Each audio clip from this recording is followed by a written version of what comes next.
Morning, good morning. Welcome to Monday Morning Business Foreplay. This is the strategic warm-up that makes the rest of your week hit harder. Hot takes, bold moves, and business unfiltered. I'm Colleen Stubbs. I'm the founder of Simplified CEO Systems, and I help midlife entrepreneurs simplify their business so that they can lead with clarity instead of chaos. In short, I simplify, go high level, teaching my clients how to simplify their business, what to automate, and when and what they should delegate, and what they should absolutely do themselves. Every single week on Monday Morning Business Foreplay, I bring on experts who share real strategies, resources, and solutions designed to help you scale your business. This isn't theory, this is what actually works. And if you're ready to take this beyond conversation and actually build a business that runs without you, I'm hosting a live masterclass this Wednesday, April 1st at 11 a.m. Central Standard Time. From tech chaos to control, where I'm walking you through how to simplify, automate, and delegate your business in a way that actually clicks.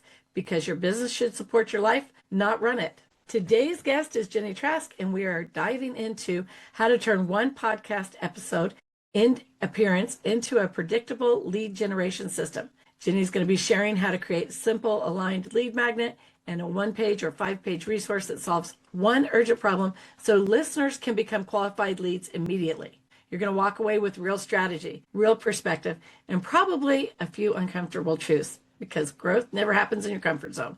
Gini, welcome to Monday Morning Business Foreplay. Thank you so much, Colleen. I just love what you're creating here in the world. And I love that you're helping people to simplify their business. So I've owned or operated 6 multi-million-dollar companies, and systems are absolutely the way to get yourself there in terms of business growth. And so thanks for having me. Yeah, I'm so glad you're here. So will you tell us a little bit more personal about you before we start so that you're a little more relatable to our audience? Sure. So hi, everybody. I'm Gini like Minnie Mouse, just because once you see it spelled, you kind of go a little haywire sometimes. I'm from a family of entrepreneurs. And as I said, I've owned or operated 6 multi-million-dollar companies. And the one thing that I really found for every single one of those was lead generation was always the headache.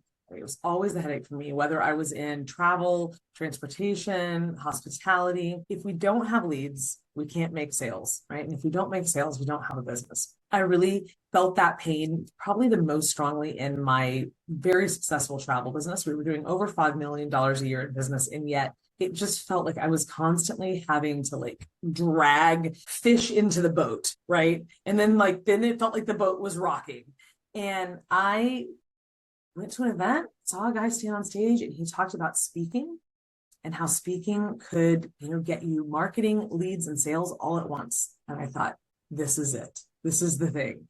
And the very first time I got on stage and did a speak to sell talk, I sold a $5,000 package, which at the time took me 120 man hours in my regular business to make. So I was pretty excited about that and realized that speaking really was the way to make things happen faster, right? More leads, more sales, more marketing all at one time just by grabbing the mic. And then I found podcasts and I realized I don't even have to put on shoes. I can literally reach millions of people just by doing this, getting on a Zoom and talking to folks. And that's when I realized that was the real game changer, right? Is that getting on podcasts could be a way to reach literally millions of people in a year. And so now I've started the Aligned Speaker Academy, and we help our clients get on average about 100 podcasts a year. So that's what I'm all about. That's amazing. And I'm going to tell you that I have a little bit more personal reason for wanting to connect with you and wanting to have you on here. And that is this. I use a lot of different AI things, and every single one of them has said to me, quit creating content that's written because you're not connecting with people. Yes. You are a talker. And when you talk and communicate through talking, you do so much better. And so for you, you're just like a breath of fresh air. Thank God I can finally be myself and just talk and connect with people. And so I love your message and I love what you share. And let's just dive into it. Yeah, absolutely. So I'm curious if anybody in the audience has been on a podcast. So put a 1 in the chat if you've been on a podcast. Adele has a podcast, I know, because I refer people to Adele from my program. So that's awesome. All right. Anybody been on more than 50 podcasts? Put 50 in the chat if you've been on more than 50. Nicole, of course you have, Nicole. And Adele, of course, probably has to. But yeah, that's awesome. So let me just kind of dive into, and you're right. Like somebody said, stop creating content, right? So stop creating content and just speak. there's a lot of reasons that I have all of my eggs basically in the podcast guesting. And to be clear, guys, I'm talking about being a guest on a podcast, not starting your own podcast. Not that, I mean, there's people here that have them. That's great, right? But here's the reason you want to be a guest. You want to borrow other people's audiences, right? You want to get in front, and you want to get outside of your, like, so one of the big problems is that when we create our own show, it's like, okay, our mailing list pays attention, and then, and then we slowly start to get some other people, but we want you out there, like, in other people's ponds, on other people's stages. And why podcast guesting, right? Why is AI, why is everybody telling you that you should do this? Well, number one, you will create content. Naturally, you will create content, and it will be authentic because you're having a conversation with one other person. It's very engaging, and you're just naturally going to create a ton of content. That's also why we tell you to get on 2 a week, right? 2 podcasts a week, that winds up being 100 in a year. Could you just imagine the amount of content you would have if you got on 2 shows a week? It's amazing. Those hosts are different. So you do get slightly different content. They pull slightly different things out of you. The second reason that I love podcasts is it's long form. In Facebook and all these places, we're constantly told shorter, right? Can you get it down to 15 seconds? You got to grab them in the first 3 seconds, like whatever it is. Podcast listeners are in this with you for the long haul. The average podcast listener listens for 25 minutes. Also, I don't know if anybody here runs ads. You can just like put your hand up in your screen if you run ads. Yeah, good, great. Couple problems with ads. One is the second that you stop spending, turn off the faucet, right? You turn off the lead flow faucet. We don't want to do that. We want to have a lead flow faucet that's going to stay out there for a really long time. The second problem with ads is a lot of times the quality is not that great. Well, the average podcast listener listens for 25 minutes and makes over $75,000 US per year and has a 4-year degree. So in general, you are getting a little bit higher quality lead. And 68% of regular podcast listeners say that they have made a purchase off of a podcast. And a vast majority of them make purchases, like more than one purchase, from podcasts that they've listened to. So these folks are buyers, they're well educated, they have income, and they are in it with you for 25 full minutes on average. That's a really, really big deal when it comes to, like you said, Colleen, getting to know you. And so that's why I'm so passionate about this. And then we're going to talk a little bit about what to do, right? Because it's great to have the content. It's great to be on the, on the podcast and get that content piece.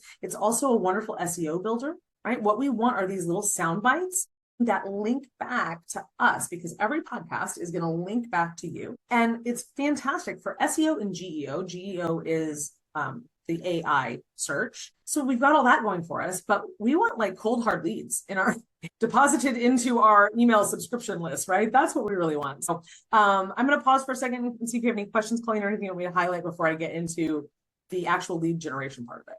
Gosh, you know what? I love, and I was going to mention earlier, that you also refer guest speakers to my show.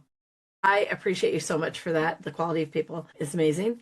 But I think you're right on. And what a dream it would be to just not have to worry about the ads, not have to worry about creating content. And I do like taking the short snippets. And I do this for my clients, or for my guests. So Jenny, when you leave here, you'll get a few short clips from this. And they're going to be different than anything else. Exactly what you said. So many different ways to use that. And I love teaching people all the different ways to do that. So if anybody doesn't know how to do that, put a me in the chat and Nicole or I will reach out to you and teach you how to use your snippets to get something content worthy that you can spread around on social media. But does anybody else have any questions for Becky real quick? I see, or for Jenny.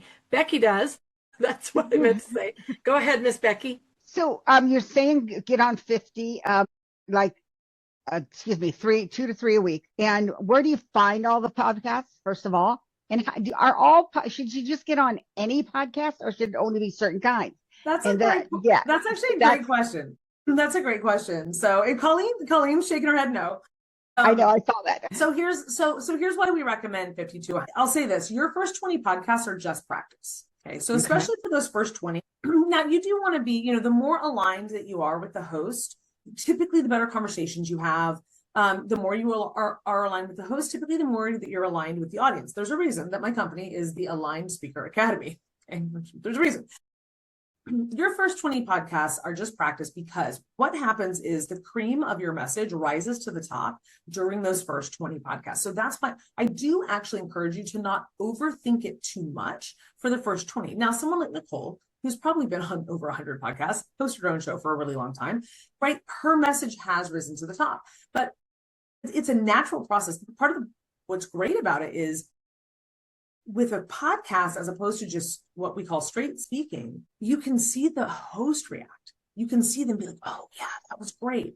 That helps you to refine your message. So that's the first part about the quantity. All of them should turn into SEO build, right? GEO build, because they're going to link back to you, as long as they have what's called an RSS feed, which most of them do. So, you know, in terms of being super picky, and then so in terms of being super picky, what I find, and it kind of naturally occurs, bigger podcasts tend to have waiting lists. So great news, go and apply for some bigger podcasts. While you're waiting, do some smaller podcasts. And I will say, it's not really the size of the podcast that matters. What I say matters is the alignment with Nicole's. It's not the size of the podcast, it's what you do with it. Here's why. I mean, this is Monday morning business foreplay after all. Let's talk about podcast size, ladies and gentlemen. No, but you know, because if any of you have ever spoken in person, you know that sometimes a smaller room is a more highly converting room. I spoke on a podcast that kind of a setup similar to this. We're about probably 15 people in the room. I made like 3 sales that like within a week from it, because it was very aligned and I could really jive with the people. So when you're doing this, you know, I don't want you guys to focus on the size. I want you to focus on the alignment with, you know, with your messaging, with who you are. Do you think you would have a good conversation with this person? Those are the things to think about, because a smaller room is sometimes a more highly converting room. And we're going to talk about what you need to have to get when you get on that podcast, so that if people do want to hop in with you and take that next step with you, they can. That's more important than the size of the podcast. And so I want to be clear, because a lot of times people ask, like, does it matter what kind? Most people are in the back of their mind thinking about the size of the podcast. And for me, there's so many other benefits to it that I don't really focus on that part. Now, in terms of where to find them, there's some good places to find a podcast. So Need a Guest on Facebook is a good one. Need a Guest on Facebook. Speakers Playhouse is where we all met. Colleen and Nicole and Adele, we all met on Speakers Playhouse. That's every Thursday. It's a completely free networking event. And then there's a Need a Guest, Be a Guest. So there's the Need a Guest Facebook, and then there's another podcast. It's like Podcasters on Facebook. It's like hashtag Need a Guest, Be a Guest, something like that. That's a pretty good one as well. I've been finding a lot of opportunities there. And yeah, those are probably the top. Podmatch and Talks.co. So Podmatch and Talks.co both have paid versions as well, where you can get matches. I personally don't love the way that they match up necessarily. I think they're a little too choosy sometimes. And so you miss out on opportunities. Like, so for example, in my program, we introduce you to 2 shows a week. I kind of help decide the alignment, but I have had clients come to me and be like, I do not know why you recommended this show. And I'm like, let me tell you why. And then I explain them and they're like, oh, makes total sense, right? The way to kind of think about it with podcasts is, if we took 100,000 people and put them in a stadium and we asked them if they were your target market, if I said, you know, are you a business owner, right? How many people in that stadium would stand up? Like a giant portion of the stadium. And then if we said, okay, now stay standing or stand up, if you know a business owner, even more people would stand up. So the truth is that you have the power to reach hundreds of thousands and millions of people through podcast guesting. And there's a pretty good bet that your target market is out there in that audience. Now it's a matter of having them realize that your talk is for them. And that's kind of what we'll talk about next. Okay, thanks. I have 2 interviews for podcasts today. So great. Congratulations. That's awesome. Yeah, I I'm love that, excited. Jenny. And I will say too that sometimes even the small podcasts, so like I feel like this is a small one, but I try to maintain a 3-month waiting period so that I'm not in a panic to find a guest. So I try to keep that ahead. But also I feel like there's such a process, because I do want my guests to be aligned, and there are some pretty, I feel like you have to bring certain things to be a guest. And so sometimes that weeding out process is a little bit too and takes a minute, but I would encourage everybody just to apply, but make sure the audience and everything is aligned and then just start applying, start trying. Yeah, that's the name of the game. So in the other thing we do in my program is we actually show people how to do the searches, so they're not just relying on R2, because we actually really want you to do, if you could be aiming for 3, you'll get 2, right? So we teach you how, we give you a pitch template, we do all this stuff, but we do that because honestly, guys, this is a skill that all of you should learn as business owners, is how to pitch yourself, because you can use that same pitch to pitch yourself to the media.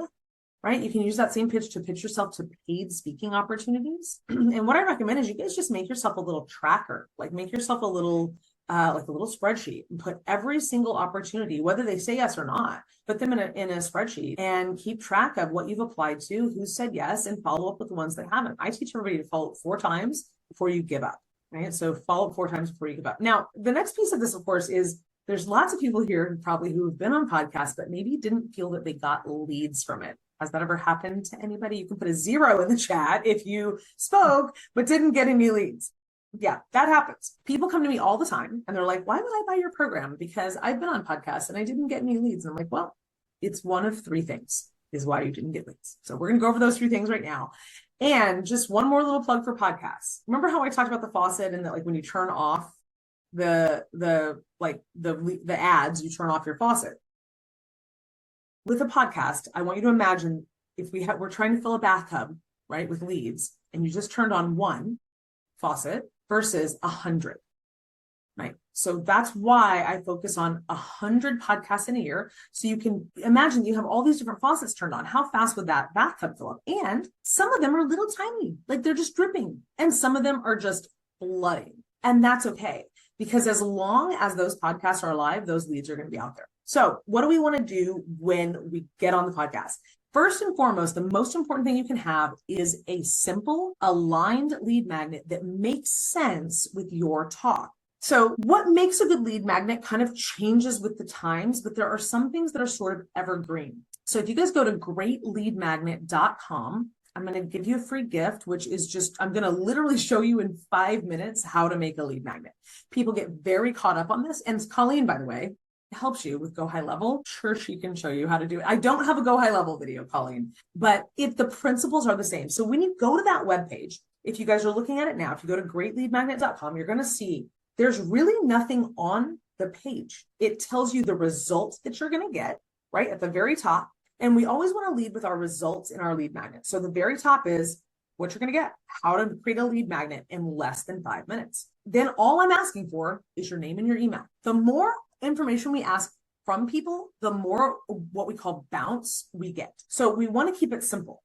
We don't want multiple paragraphs. We don't need a VSL. We don't need a video sales letter to get somebody's email address. Okay. We just need a very compelling result. And I'm here to tell you that most of you probably need this little short video that you're going to get when you put in your email address. And the reason I can see you guys signing up, thank you so much. So when you do that, you're going to get this little video. And here's why it's so important that we just focus on simplicity. People get very easily overwhelmed. They get very easily overwhelmed. So we want to speak to the results. We want maybe 1, maybe 2 lines about the results that they're going to get. And when we're just going to ask for their name and their email, very clean, very simple on the page. I would recommend, even if you feel comfortable, just ask for their email. There's a lot of other ways that we can go and get their phone number, their name. We can get all these things. And I know people are very big on text opt-ins. Guys, there's a lot of challenges with text opt-ins. There's a lot. Good old email. Good old email is tried and true. We have been doing email marketing for decades. Alex Stern, the creator of Constant Contact, is actually a really great friend of mine. He is the first person to ever put together a email marketing thing like a MailChimp, right? So now we all know MailChimp. Most of us probably don't use Constant Contact, but all right. So that's thing number 1. We want it to be simple. Okay. In terms of trends of what makes a good lead magnet, tried and true, there's a couple good things. One is I've done the hard work for you. I've already done the hard work for you. Some of you guys in this room know Frank King. He is a TEDx coach. Frank King's lead magnet is 20 TEDx's, a list of 20 TEDx's that you can apply to right now. Great, right? Who doesn't want that?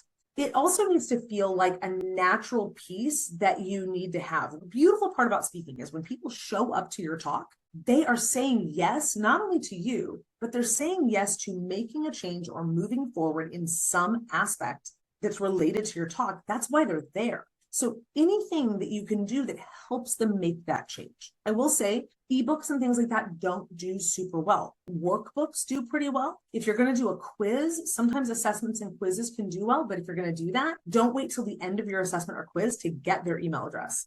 Get their email address and then have it linked through to the quiz so that whether or not they complete it, you still get that information. So that's a little bit about like what makes a good lead magnet.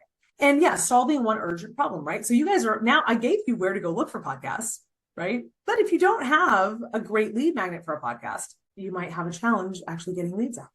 So yeah, Nicole said solutions. Because again, I want you to turn on all those faucets, but I actually want you to put the bathtub under the faucet so you can collect the leads, the lead water. That's what we need. So, and Jenny, I would add too that I think if you do your business, if your goal is to simplify your business, which mine always is because my life is chaotic. I don't need my business to be. And so I try to take the foundation of my business and I've built my lead magnet off of that. And it is a simple checklist. It's a checklist that teaches you how to simplify what should be automated and what should be delegated and when and to whom. And so it's a simple checklist. But the thing is that's the basis for like my masterclass. It's a basis for my content. It's the basis for my podcast. It's the thing that I teach all the time. And so even though it might be 2 pages, but whatever it is, it's just a short checklist. But it's simple and it's so relevant to what I teach. And so I think that's hugely key, is to make sure that it is strategically tied into the foundation of your business so that it is evergreen. It will always work for you, meaning that if you come on my podcast and I share your lead magnet and then somebody rewatches the podcast in a year and your lead magnet is still there, they can still actively use that and participate that way. And so when you do things that are a little more scattered, or maybe they're off this branch of your business or off that branch, then they don't necessarily stay evergreen and they're not pertinent to the main message you have. And that's huge. Just make sure it's your foundation. Yeah, absolutely. Because it is, right? Podcasts. I mean, guys, there's podcast. I have a client that got a $300,000 sale off of a podcast that he recorded 3 years ago. 3 years ago, and he just got a client off of it. You know, I have another client that just got 2 back-to-back sales off of a podcast she recorded like 6 or 8 months ago. So yeah, you do definitely want it to be evergreen. Thank you for chiming in on that, Colleen, because it is important because the podcasts are evergreen. And it doesn't have to be complicated. You guys don't have to overthink this, right? In terms of what it should be. It's just kind of like, what's that natural next step or that little thing that fills in the gap for them? If you are a spiritual entrepreneur, activations or meditations do well. I do some spiritual work as well. And my meditations, like they're very, very popular in terms of a lead magnet. Yeah. So they need that clear next step, and it does need to be evergreen. Now, here's the other little secret. So I said there's 3 things. There's 3 things that people don't do. So the first thing is your lead magnet isn't necessarily compelling or it isn't aligned, or somehow the audience isn't moving that way. Second thing, really simple. You guys notice I gave you a very simple URL, greatleadmagnet.com. Pretty much everybody is going to remember at the end of this that my lead magnet was greatleadmagnet.com. The reason that matters is the majority of podcast listeners are actually not sitting down at a computer like all of you guys that are here in our audience are. They're working out, they're going to the gym, they're going to the grocery store, they're driving in the car. So we need what we call our sticky sound bites that match our URL. And we want a simple URL. We don't want to use our name. We don't want to use something that's like Colleen, for example, has 1 L in her name, right? Some people spell it with 2 L's. So we don't want something complicated or a name or something like that. So you've got to kind of think this through, when you're picking your lead magnet. So greatleadmagnet.com. I think I probably also own goodleadmagnet.com, pretty sure. But greatleadmagnet.com is super simple. So what can you do? And I encourage you, again, I said, as the more that you do, the cream of your message rises to the top. What are the phrases that you find yourself repeating over and over? With our clients, we go through a process called developing out your core truth. So when we develop out the core truth of your talk, often that matches that URL, but it's got to be something that sticks in their mind. Okay, the third big mistake that people make is when the host at the end says, oh my gosh, Thank you so much for being on the show. You were so amazing. How can our audience take the next step with you? How can our audience get in touch with you? Folks take that literally. And they're like, well, here's my phone number, here's my email address, here's my website, and here's all my things. Nope, lead magnet. They can connect to you through your lead magnet. And people think that that sounds icky until I'm going to tell you how to say it. Thank you so much for having me on the show. You know, I would love to connect with all of you out there. And so I did offer that free gift. When you grab that, you guys are going to get an email from me right away, and we can connect further from there and see what I might be able to help you with. That does not feel bad, right? Because it's true. You are going to get an email from me, and we can connect from there. So, you know, that's the way that I always teach people to respond. So we always want just one thing. That is the most common mistake I see people make, is that they direct people to their website and everywhere else, everywhere but their lead magnet. And instead, it should be all roads lead to the one thing, which is the lead magnet. I love that. Yeah. Well, it's, you know, and as you know, Colleen, then, right, what they need is, of course, a great automation. So I don't do the automation part. Colleen does that piece, right? But So, what you guys need is a great automation to follow that up. yeah, and so many people, that's kind of the next step. And I see so many people leave their leads on the table, and you can only scream it so many times, like, you are leaving money on the table. You have to take those leads and get them into your automation. And so that is actually the part, the singular part that I teach inside Voice Lab, is how to take your leads from your podcast, your speaking events, your virtual events, anything like that. Take those leads and get them into your automation so that you're carrying on the conversation. So many people are like, but I don't want to talk to them. I don't know what to say. What do you mean? You just had a conversation. You did. Carry on the conversation. They Exactly. want to hear from you. They do. Chatting. And so you do that. You just keep chatting with them.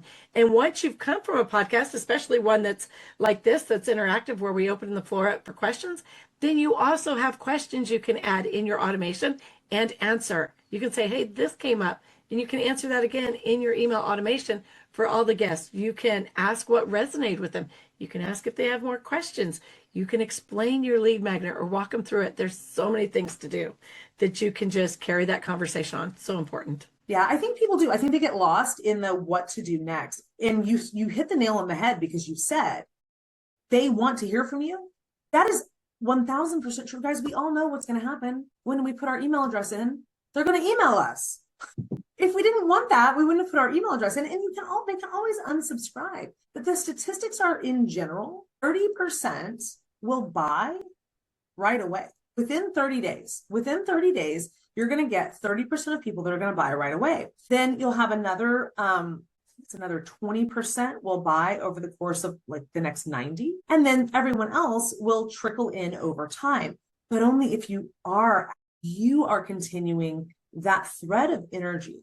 So if somebody comes, so imagine that you've listened to a song that you love, and you're like, oh my God, I love this person's voice. I love this song, and I want more of them. And then you go out and you search, and there is nothing more. This is it. That's what happens when they only get one email from you at the end, you know, after getting the lead magnet. They came to this talk to solve a problem. You gave them a piece of it, and they've connected with you enough to give you their email. If you don't continue to communicate with them, you have messed up, not them. They didn't do it. They did their part. They reached out, and they gave you the only thing that they can give you to connect with them. If you don't continue that connection, that's on you. And you're kind of depriving them of the thing. You're depriving them of moving forward, because they came to you to move forward. And so it is that important. It is that important that you follow up with people once they get your lead magnet. Yeah, they want your juicy goodness. They really do. And so if you don't contact them because you're afraid of bothering them, right? Right? What are the big things you find, Colleen? People are afraid of bothering them. Or they don't respond in a timely manner. I do my due diligence. Like, if you don't get back to me for a month, I will go search you out and find out who you are, because honest to God, I've forgotten already.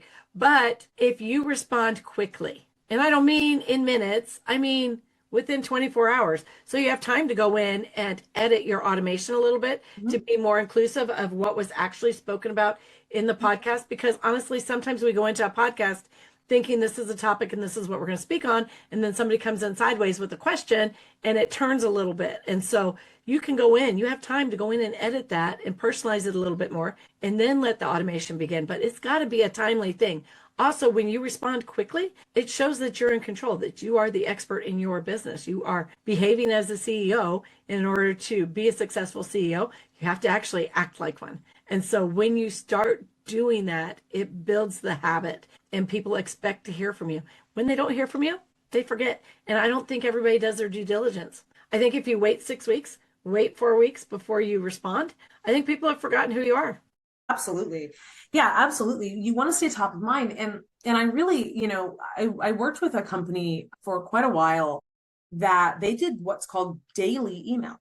And everybody's like, oh my God, I could never email my list on a daily basis. Okay, so if you had a brick and mortar store that sold whatever you sell, right? And it was on a street corner that had, 50,000 people that were going to walk by it every day. And you only opened once a week or once a month, anyone would tell you that if you wanted more business, you should open more often. And if you think about this, so our friend Kimberly Crow, Colleen and Nicole and Adele all know Kimberly. She has a mailing list of about 60,000. She emails them every single day, sometimes more than once a day. She has like a 56% open. No one's bothered, right? If we don't like it, we just delete. They'll just delete it. And there are people that unsubscribe, right? She's probably had 20,000 people unsubscribe. If you notice though, for all of us that really want to buy something, we don't take ourselves off the list. If it's something that we really connected with that person, we don't take ourselves off the list because we want the thing. Have any of you guys ever, we don't all just buy things instantly, right? We plan it out in our mind sometimes. We think, okay, I really want to do that. And maybe it's not this month that I'm going to do it. Maybe it's next month or the month after.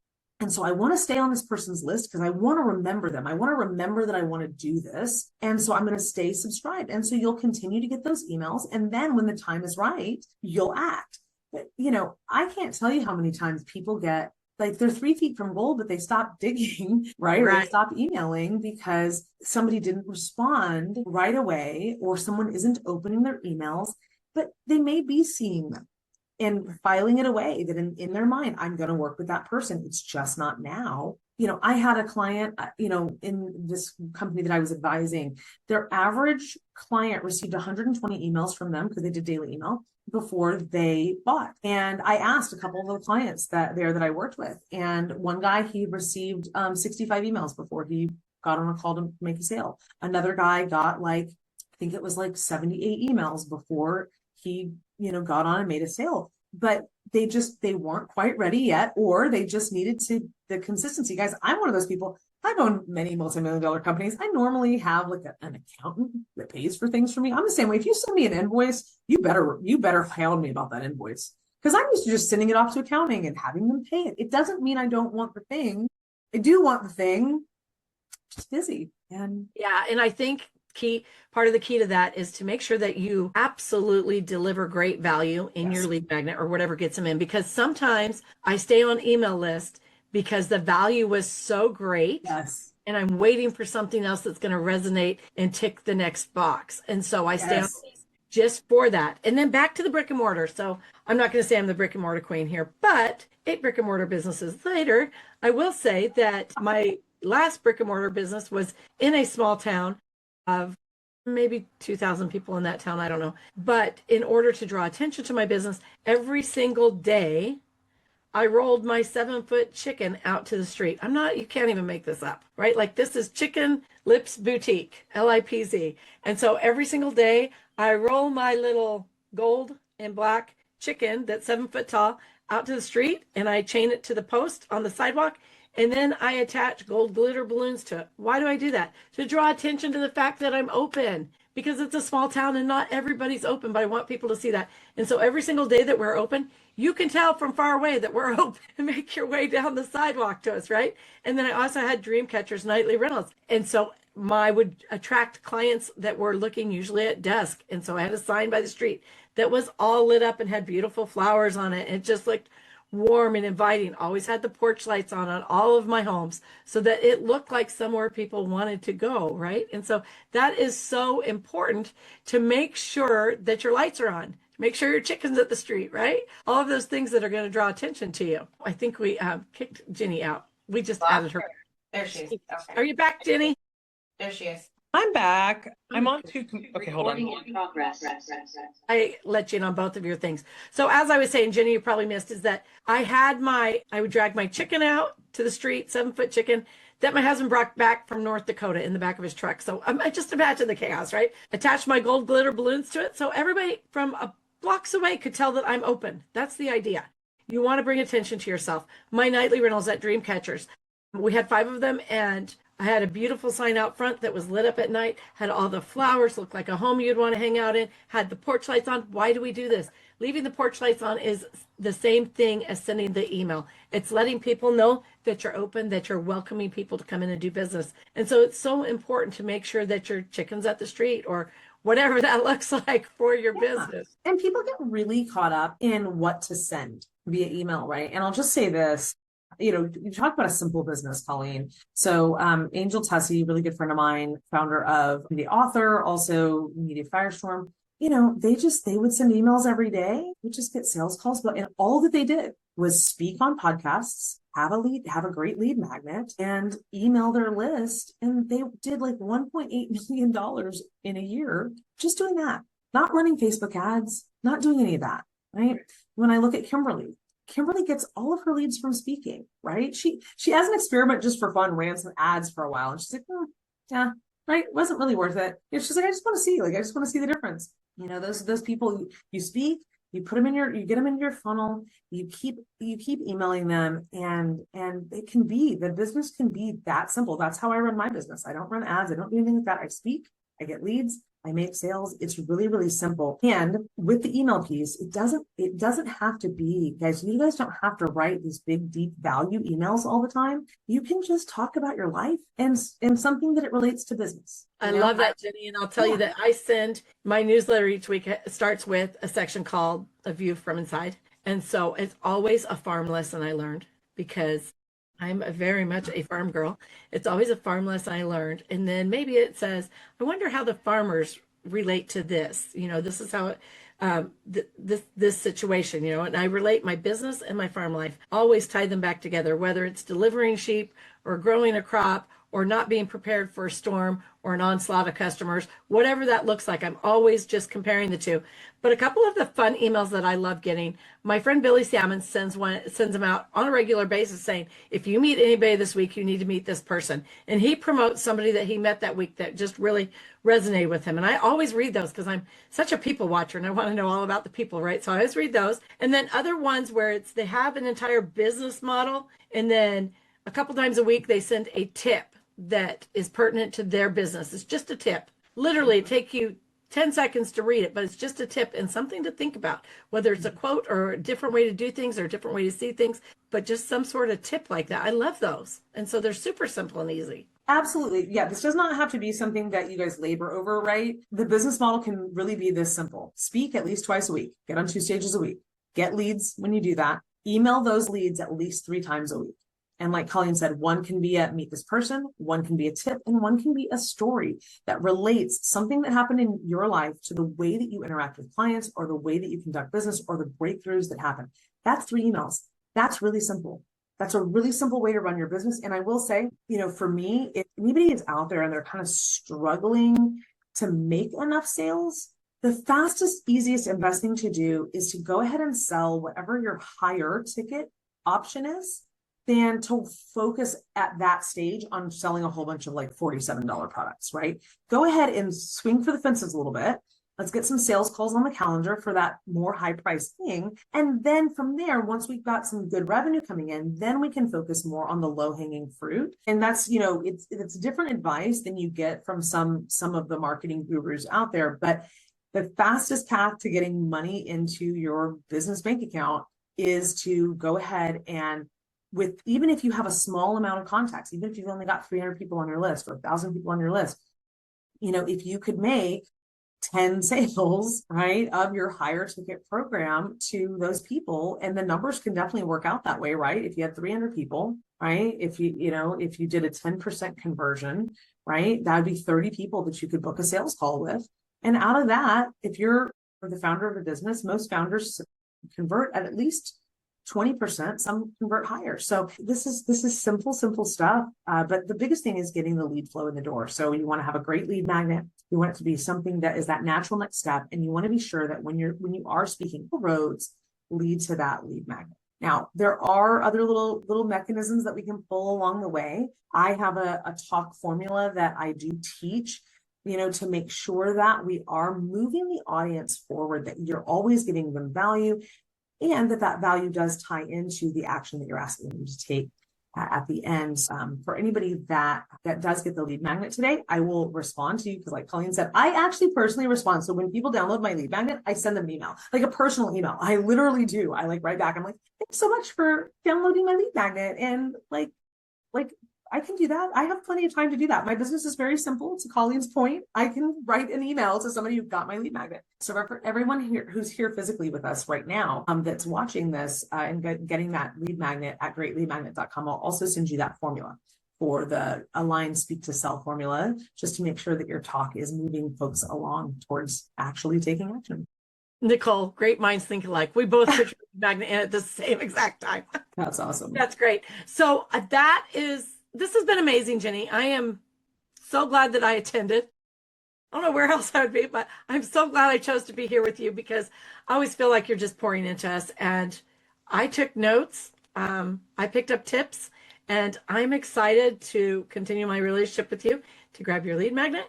And I want to know if anybody in the audience has something specific in your business right now that you want to ask a question about that is pertaining to what Gini is talking about. If you do, please throw your hand up and let's get those questions in. Go ahead, Becky. I'm not shy.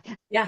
I just wanted to say I really am glad I came because I've heard over and over from several people that you don't make money on podcasts, that they're just, you just put in time, you just get your face out there, blah, blah, blah. I don't have time to sit around and look pretty because I'm number one, I'm way too old for that stuff. I want to go where I'm going to have do revenue producing, activities.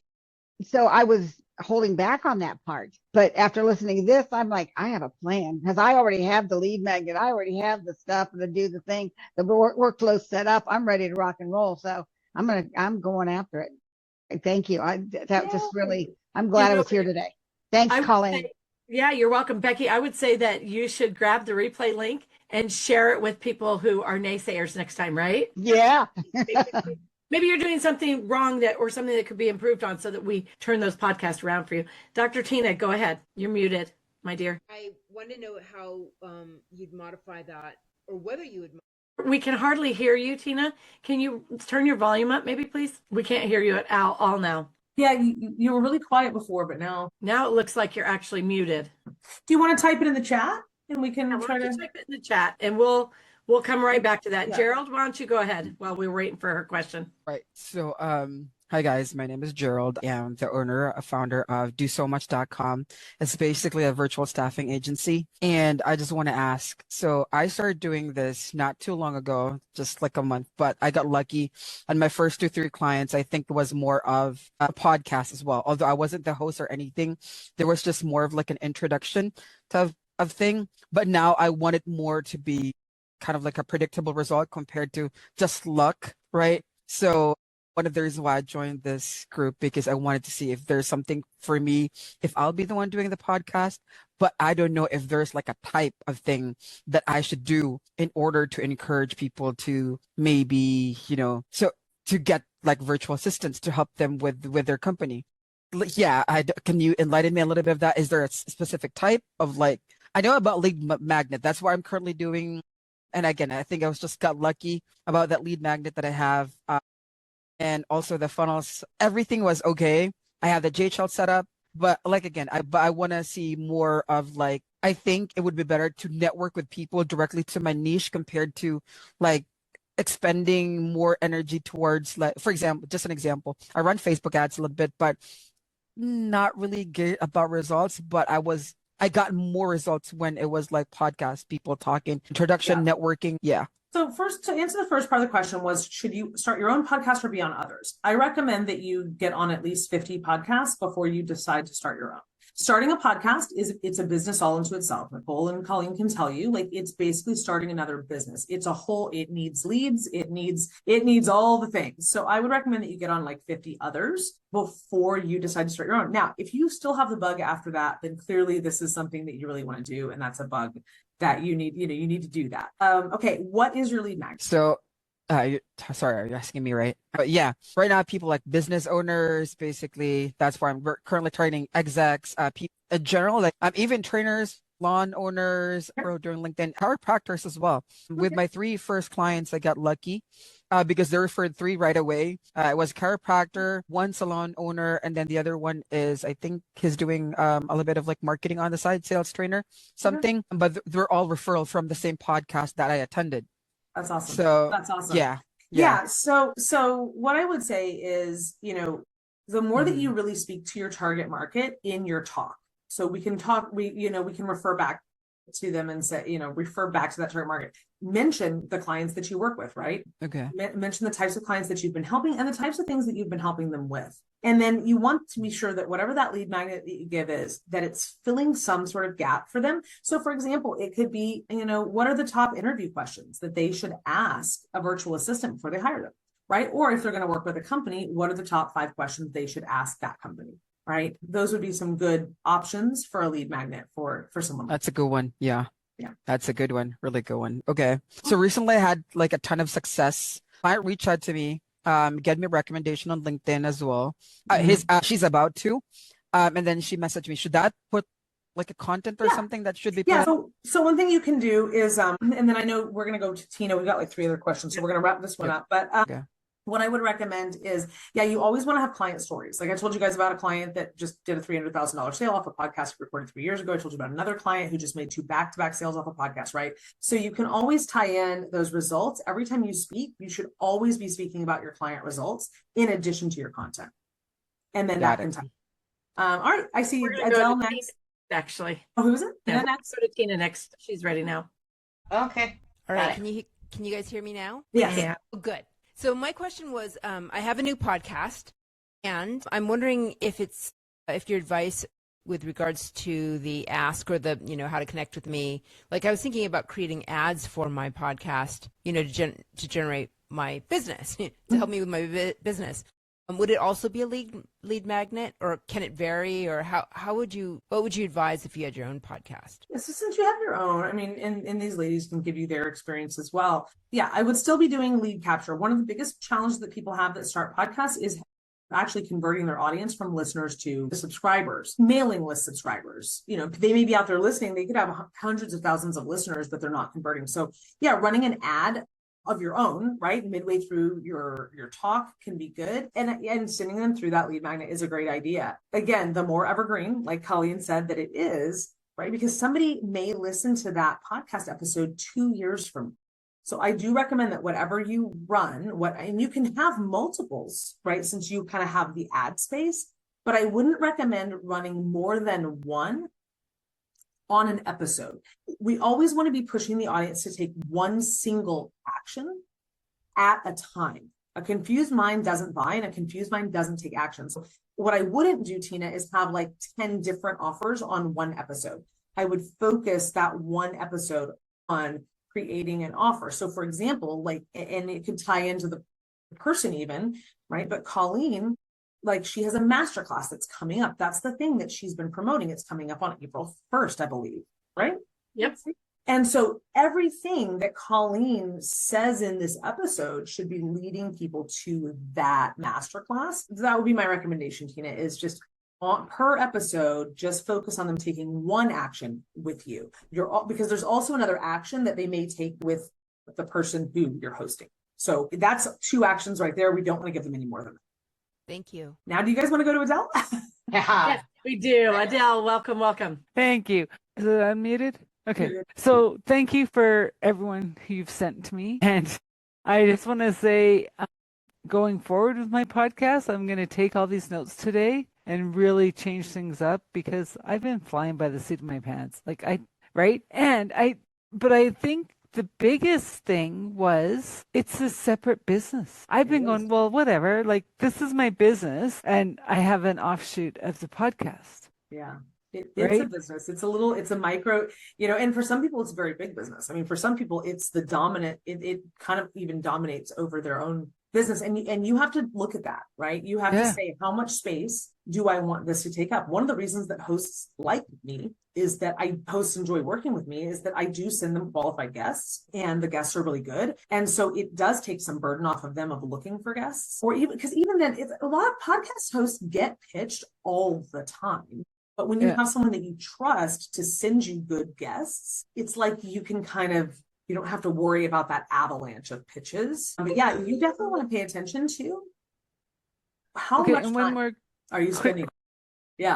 Taking the subscribers to the email list. Can you explain that? Yeah. So what I would recommend is, so even there, Adele, right on your screen, you have two actions for them to take. They can follow you on LinkedIn or they can book a one-on-one. I would suggest only to book the one-on-one. I would take off the other QR code if that stays up on your screen all the time. And here's why. LinkedIn folks they're not leads. They're not subscribers because you don't choose when you contact them. And at any point, LinkedIn can cut your account off. An email address is yours to communicate with until that person unsubscribes. So I would recommend only one action, which would be to either get your free gift or to book a one-on-one. So I would recommend probably a free gift URL on your QR code. Okay. Yeah, all actions only give the audience one thing to do.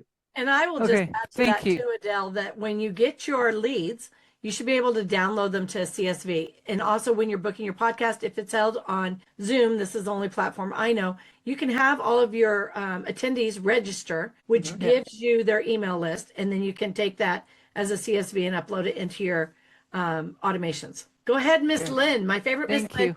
Lynn, meet Ginny. I love Lynn. She's an amazing networker.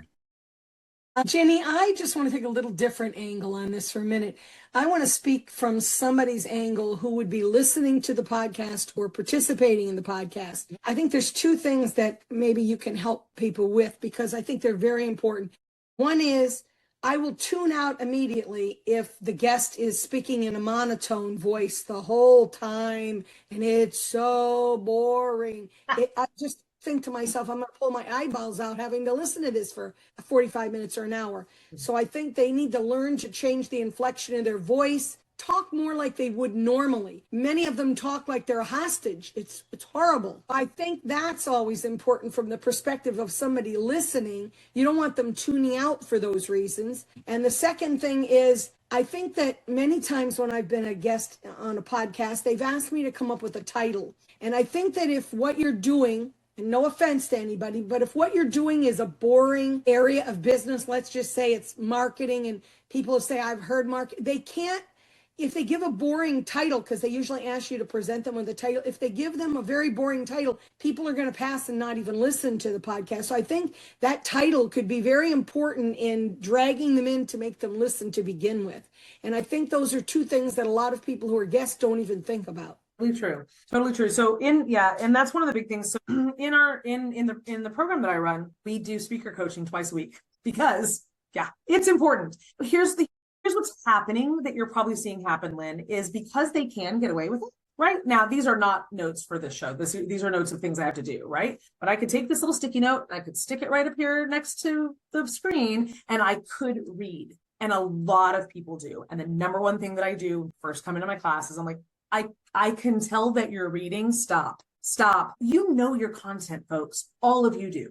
All of you know your content. So that's like when I said that I would give you guys the bonus of the aligned speaker formula. It's bullet points. It is bullet points. Now I did pull up what Colleen and I said that I was going to deliver on this talk. And I had it up here just so I could make sure that we hit all the points because it's important, right? That's what we advertised that we would do. I want to be sure I hit those, but don't read. It's just a crutch. You don't need it. You know your stuff, but that's where that monotone is coming from is they're reading it because the moment that you take it away, I can take the most boring speaker and the minute I take their notes away from them, they still come alive more than they do otherwise. And I don't care. I'm a professional actress. They just spoke like they were sitting in front of that person and having lunch with them. Yeah. You wouldn't read something to somebody you were having lunch with. You'd just talk about what you do. Yep, exactly. And guys, when it comes to talk titles, absolutely. So when we give you a pitch template, when we give you the pitch template, I tell you, give them talk titles. When you pitch the podcaster, give them talk titles right there, right in the pitch, right? So you want to give them, you know, at least 3 is a good number of talk titles. Don't make them think for you, like give them some, they may modify it, but give them something. Yeah, and I agree. I don't really recommend using ChatGPT for your talk titles very much. They all sound the same. Please, at the moment anyway, I'm not saying you can't use the word leverage, but the word leverage, for example, is overused at the moment. Every ChatGPT in the world is using the word leverage in the talk title. You know, so what we want to do in our talk title is we want to speak to the results that the audience is going to get. One of my most popular titles is How to Create Lifetime Lead Flow by Getting on Podcasts, right? Very simple. That is literally what we're talking about here. And it's a results driven. So I recommend that you, in your talk title, you speak to the results and you really are clear, not clever. We want the people to know what the heck they're getting on to learn. And if you are too clever, sometimes it's like, well, I mean, I don't even know what this is about. And it sounds like a gotcha. Sometimes they sound like a gotcha, right? It's like 10 things that every business owner needs to know. In what capacity? Maybe I already know the things. Can you give me something more? Right. So yeah, I always recommend the results. Gina, I have a girl who has a podcast and she owns a cleaning business. And that could be a very boring thing. I mean, be the same stuff all the time. But her podcast is called Talk Dirty to Me. That already has people wanting to listen. And her title on one of them is the best I ever heard in my whole life. I would tune in just to hear this. She said, I don't care how big or small it is. I want to know when was the last time you cleaned it. Everybody's going to tune into that to figure out what's going on. I mean, that's what I'm saying. I think if the title is catchy enough, people will tune in. Yeah. And she's very clever about that. And that's why I think, 20 ways I can help your business grow. Who cares? We've all heard that before, but is so clever. Yeah. Right. Yeah, All right, that's Miss great. Jenny, this has been amazing. If today's conversation helped you see things differently, make one clearer decision, or take a meaningful step forward in how you handle podcasts, then it's done its job, because clarity creates momentum and momentum beats motivation every time. So thank you, Jenny, so much for joining us today. And we're going to skip the questions, the surprise questions I always ask, because we're out of time. But guess what that means? That means you get to come back and do this again sometime. And obviously the audience loved it. Everybody, let's give Jenny a big thank you and send her some love. And Jenny, did you get your lead magnet dropped? We did drop the greatleadmagnet.com. And Speakers Playhouse is in there too. That's I want to say, I think every single person on this call got the lead magnet. So you guys are also all going to get that Speak to Sell formula as well. That'll help you bullet out your talk and not script out your talk. This has been amazing. Thank you so much. I appreciate it. Always appreciate meeting with you. You guys have the best week. And I have my masterclass Wednesday, April 1st, from tech chaos to control. Nicole, you have that link you can drop for me real quick. I am dropping it now for you. Simplify, automate, and delegate inside your business so you can build a business that virtually runs without you. And other than that, we'll see you back next Monday. Thank you. Thank you, Colleen. Thank you guys for having me. Appreciate it.